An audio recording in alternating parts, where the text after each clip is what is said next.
अस्सलाम वालेकुम फ्रेंड्स, कैसे हैं आप सब। उम्मीद है जी सब खैरियत से होंगे, सब ठीक ठाक होंगे। मेरी तमाम बहनें बिल्कुल अपने घरों में ठीक होंगी और खुशबहाश होंगी। तो जनाब यहाँ पे आज का ब्लॉग स्टार्ट करी हूँ बच्चों के लंच बॉक्स से, क्योंकि काफ़ी दिनों से मैंने आप लोगों के साथ लंच बॉक्स शेयर किया ही नहीं, तो मैंने सोचा क्यों ना आज ब्लॉग यहाँ से स्टार्ट किया जाए। अच्छा जी, यहाँ पे मैं सैंडविच बना रही थी। सिंपल सा सैंडविच है, ज़्यादा मुश्किल नहीं है। मैंने क्या किया है, प्याज लेकर छोटा सा चॉप चॉप करके उसके अंदर मैंने अंडा डाला, टमाटर डाला, अदरक और मिर्चें मिली नहीं थी मुझे, ग्रीन है ही नहीं थी। मैंने कहा चलो कोई बात नहीं, बच्चों को वैसे भी मिर्चें वो स्किप करते हैं, निकाल देते हैं, फेंक देते हैं, खाते ही नहीं है, तो क्यों ना उनको लाइट सा मैं यहाँ पे ऑमलेट बना दूँ। अच्छा, मैंने ना ऑमलेट पहले ही तैयार कर लिया था सबसे पहले, वीडियो बनाने से पहले। उसके बाद मैंने ब्रेड के पीसेस लिए हैं, केचप लगा रही हूँ यम्मी यम्मी सा। उसके ऊपर फिर हमने जो ऑमलेट बनाया था वो इसके ऊपर डाल दूँगी। और बस इस तरह से हम मज़ेदार सा सैंडविच जल्दी से तैयार कर लेंगे, क्योंकि सुबह के टाइम जब माओं को ये जल्दी होती है ना बच्चों के लंच बॉक्स तैयार करने की, तो समझ नहीं आ रही होती कि हम किस तरह के उनको लंच बॉक्स में चीज़ें बना कर दें। तो सैंडविच ये बहुत ज़्यादा ईजी है, और इससे भी ज़्यादा ईजी मैं आप लोगों के साथ पहले भी शेयर कर चुकी हूँ कि नमक मिर्च डालो अंडे के अंदर, बस उसके ऊपर ब्रेड का पीस लगाओ और उसको जो है ना फ्राई करके दे दो। ज़्यादा ऑयल नहीं वैसे उसमें यूज़ होता।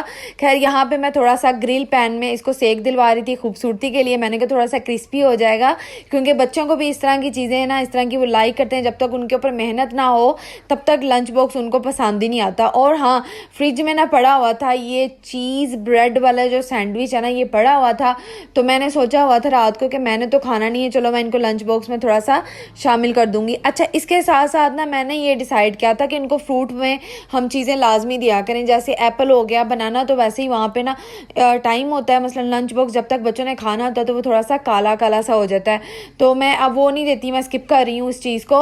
लेकिन एप्पल पड़ा हुआ था और अनार पड़ा हुआ था, क्योंकि ये मौसम जिस तरह का जा रहा है ना, मसलन मच्छरों वाला मौसम है या फिर बुखार वाला मौसम है, तो इस मौसम में अनार जितना हो सके ना अपने बच्चों को दिया करें। अच्छा, रेड वाला अनार ना ज़्यादातर खट्टा आ रहा है, ज़्यादा वो मीठा नहीं आ रहा, लेकिन ये नॉर्मल था। तो मैंने कहा बच्चे दूसरी चीज़ें भी तो खट्टी खाते हैं ना कोई चीज़ ले आते हैं तो वो भी तो खा ही लेते हैं ना, तो क्यों ना हम उनको फ्रूट में इस तरह की चीज़ दें। मैंने फिर ना पहले से अनार निकाल के रखा हुआ था, तो बस मैं इनके लंच बॉक्स में इस तरह से इजीली डाल दूंगी ताकि ये वहाँ पे जाकर खाएं। साथ में स्पून लाजमी रखा करें, क्योंकि हम जब इस तरह की चीज़ बच्चों को देते हैं ना, तो स्पून छोटा सा लाजमी लंच बॉक्स में होना चाहिए ताकि बच्चा स्कूल में परेशान ना हो। तो रिशा रमीज़ा के साथ मैं इसी तरह करती हूँ, मैं इनको इस तरह की चीज़ अगर दे रही हूँ ना, तो मैंने स्पून लाजमी रखना होता है छोटा सा इनके लंच बॉक्स में। वैसे तो आजकल जैसे लंच बॉक्स आ रहे हैं उनके साथ स्पून लाजमी होते हैं, और किसी के साथ नहीं भी होना तो घर से हम छोटे जो है ना स्पून निकाल के उनको दे देते हैं। अच्छा जी, कल की वीडियो में आप लोगों ने इतने कमेंट्स किए, पहले भी आप लोगों ने किया आप ही आपका व्लॉग क्यों नहीं आ रहा, आप क्यों नहीं वीडियो डाल रही। तो मैं इसलिए नहीं थी डाल रही, मेरी तबीयत ठीक नहीं थी और मोहम्मद इब्राहिम भी थोड़े से ढीले थे। मसलन ये कि बहुत ज़्यादा तंग कर रहा था, लेकिन मेरी अपनी तबीयत पर्सनली ठीक नहीं थी। सर में पेन था, मैंने आपको बताया था ना कि 2-3 दिन से मेरे सर में दर्द जो है वो हो रही थी।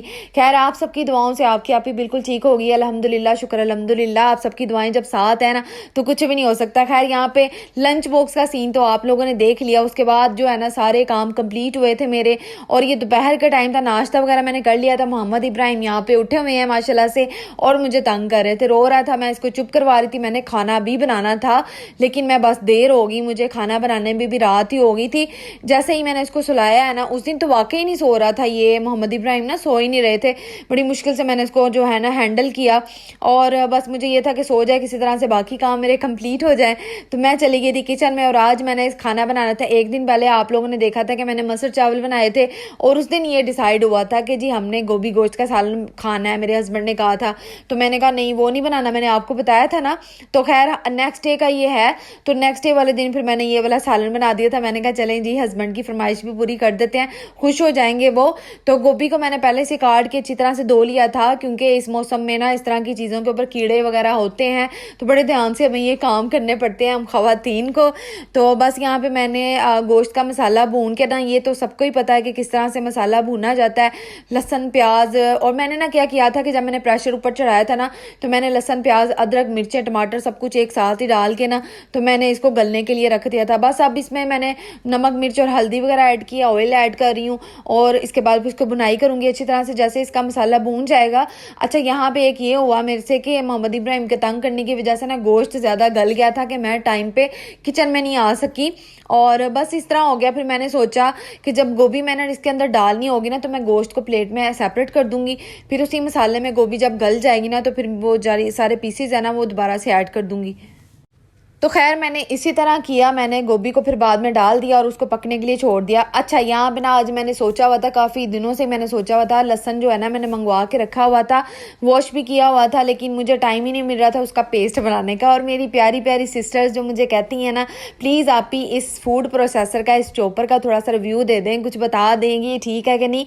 तो लें जी मैं आ गई हूँ आपके सामने वीडियो लेकर, और बहुत ईजीली जो है ना हम इसमें, अच्छा मैं ना इसमें मैंने सोचा था कि मैं चिकन भी बना के देखूँगी वो अच्छा मैं आपको नेक्स्ट वीडियो में आपको वो भी रिजल्ट दिखाऊंगी कि मैंने चिकन किया था और वो जो है ना उसका कीमा बना था कि नहीं बना था, मेरा कहने का मतलब ये। लेकिन मैंने पहले लहसन बनाया, मैंने कहा पहले इसका तो पेस्ट बना के देखिए, जिसके लिए मैंने इस चॉपर को ख़रीदा हुआ था। क्योंकि मैं ना जब लेने गई थी ना तो मैंने उनसे बात ये की थी कि मैंने लहसन अदरक का पेस्ट बनाना, मुझे उसके लिए कोई अच्छा सा चॉपर दें। उन्होंने मुझे ये रिकमेंड कर दिया। खैर अब इसमें मैं बना रही थी। अच्छा यहाँ पे मैंने जब लहसन का पेस्ट बना रही हूँ ना, मैंने ऑयल काफ़ी ज़्यादा डाला है, तकरीबन मैंने डाला होगा आधा कप तो ऑयल इसके अंदर चला जाता है, फिर जो है ना ये ख़राब नहीं होता और इसका इतना ज़्यादा फ़ायदा अब तो मेरे ख्याल से सारी बहनों को पता होगा कि जब हम लहसन अदरक का पेस्ट बना के अपनी फ्रिज में हम लोग सेव कर लेना तो हमारी कितनी मुश्किलें आसान हो जाती हैं, है ना। तो मैंने भी इसी तरह किया कि मैंने कहा कि पूरा 15 दिन तो मेरे गुजर जाएंगे ना आराम से, तो आगे सर्दी का मौसम स्टार्ट हो रहा है, क्यों ना घर की सफाइयाँ भी स्टार्ट कर दें और साथ साथ इस तरह की चीज़ें भी अपने पास सेव कर लें ताकि हमें मुश्किल ना हो।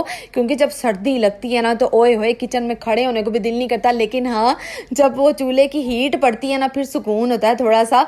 तो मैं अब ये तैयारी में लग गई हूँ कि मैंने अब घर को भी थोड़ा सा साफ़ करना है, क्योंकि वो डस्टिंग वगैरह के काम होने वाले हैं, दूसरा हमने अपनी फ्रिज के भी काम करने हैं जनाब।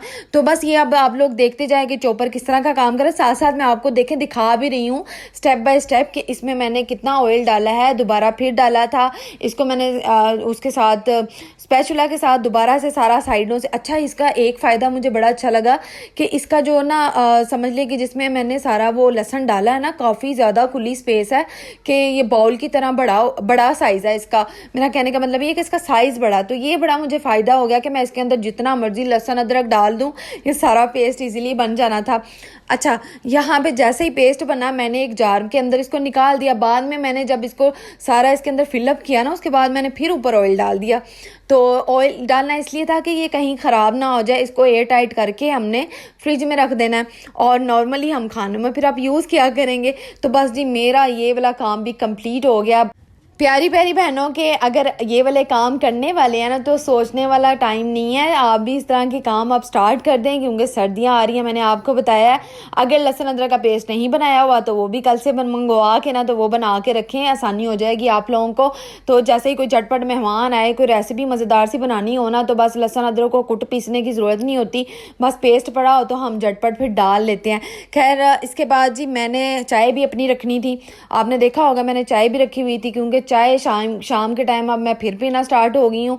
फिर मेरी आदत ख़राब हो गई है, जो मैं नाश्ते के टाइम पी रही थी, एक टाइम पी रही थी, अब फिर मैं 2 टाइम पे आ गई हूँ। ये हमारा कोई जो है ना वो भरोसा नहीं होता चाय पीने वालों का, वो फिर स्टार्ट हो जाते हैं। सर्दियों में तो फिर बढ़ जाती है।